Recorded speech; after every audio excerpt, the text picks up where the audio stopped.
Ahora en las encías, tome ibuprofeno si tiene en la casa y como le digo. Dr. Jose Cangas DDS knew pretty early in life that he wanted to be a dentist. I always knew I wanted to be in the medical field. My mom was a travel agent, and our dentist used to use her services whenever he was traveling. This guy was always going to all sorts of cool places, which meant two things. Number one, he had free time, or he could set his own schedule to go on vacation whenever he wanted. And number two, he could afford my mom's services, which meant he had a little bit of money in his pocket. So I thought, okay, I want to be like my dentist, who's the super cool guy who always has time to travel, and he's got the money to do it. Major Cangas is normally at his state-of-the-art clinic in North Carolina, but today he's providing free services in a cramped dental van deep in the heat of a border town in Texas. The tight space, you don't have room to dance around.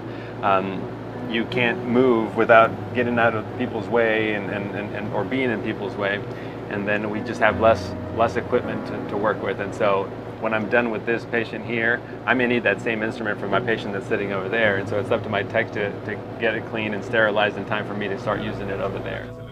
He's spending his summer on an innovative readiness training exercise that brings reserve soldiers from civil operations, medical, and engineering groups into areas that are suffering from little to no infrastructure resources. This one is on the outskirts of Laredo, Texas.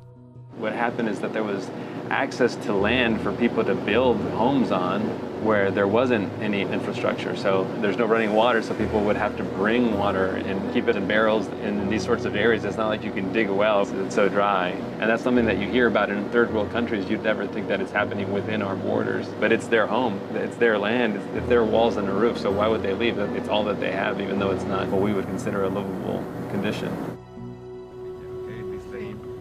It's a situation Major Cangas knows a lot about.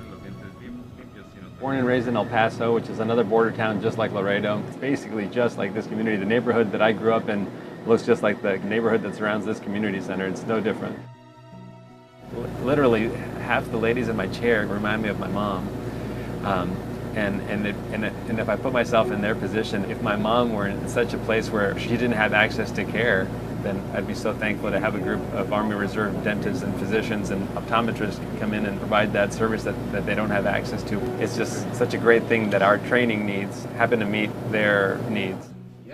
The training the reserve soldiers have received while caring for the people of South Texas has proved indispensable, allowing them the opportunity to work on the needy while saving taxpayer money. But for Dr. Cangas, it goes beyond training. Well, I've gotten a lot of hugs, and nobody's tried to kiss me yet, but mostly it's because they've got gauze in their mouth because they just had a tooth extracted.